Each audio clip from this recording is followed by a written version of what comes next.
Dune Part 2 was my most anticipated movie of 2024, and I think the first film is one of the greatest science fiction films of all time. This film was supposed to release in November of 2023. It was delayed to this March. I was excited, blah, blah, blah. Let's talk about this thing, because, oh my lord, this is just as good as its predecessor, if not more so. I'm seeing this film again on Saturday, and I'm 99.99% certain that my score will be escalated from whatever I have it now, you'll find it at the end of this video, to a full-on 10 out of 10.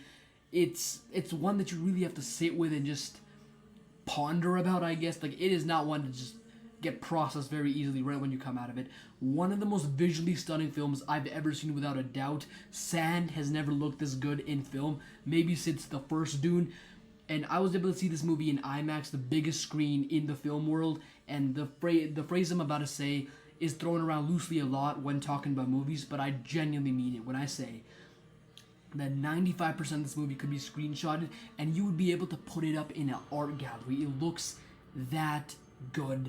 The visuals are perfect and all, but where this movie really shines is its characters, world building, and story. I already said story. I meant did I already say story? I don't know. I'm going insane. This is the pinnacle of blockbuster science fiction filmmaking. Timothée Chalamet. Oh my god, if he doesn't receive an Oscar nomination next year, then I will truly actually lose all faith in the Academy Awards, because it's truly baffling how he's able to carry this franchise of this scope and size.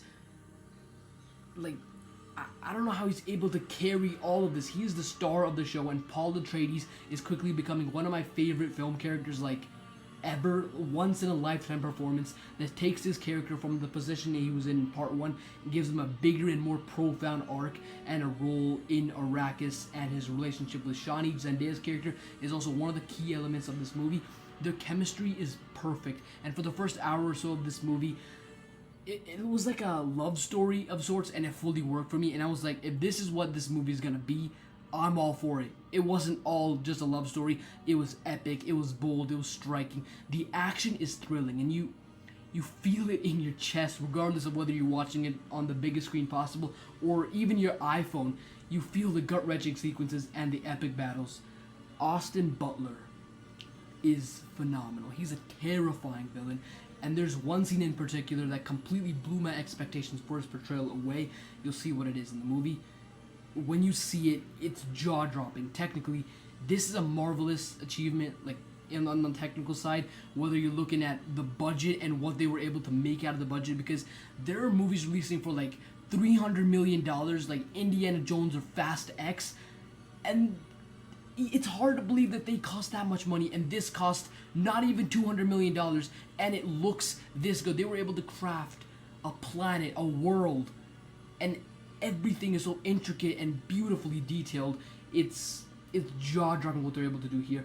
It's story-wise, it's deep, it's complex, it's layered with compelling topics. They really make you sit and think afterwards. It's politically really deep, and for many, many decades, people saw that book, the 800, 900 page Dune book, which I own. I haven't really finished reading it. I'm like 150 pages in. But, oh my god.